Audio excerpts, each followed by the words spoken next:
কাজে বন্ধু যেন হয় আখিরাতের সাথী। বন্ধু হবে কিসের সাথী?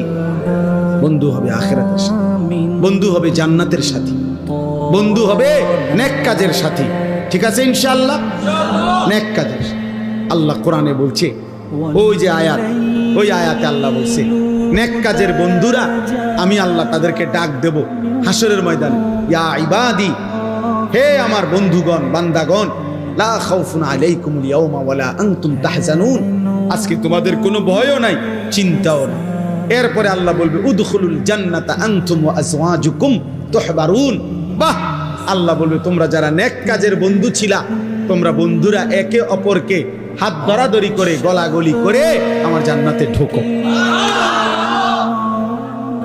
খোদার কসম, এটা কোরআন শুনুন। হ্যাঁ, এমনকি এই আয়াতের তাফসিরে আছে যে স্বামী স্ত্রী তারাও মূলত বন্ধু।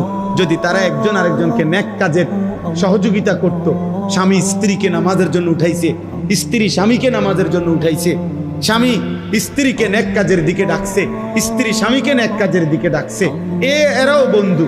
আল্লাহ তাআলা বলবেন এই স্বামী স্ত্রী তোমরাও খুশি খুশি গলাগলি করে হাত ধরাধরি করে তোমরা জান্নাতে ঢোকো।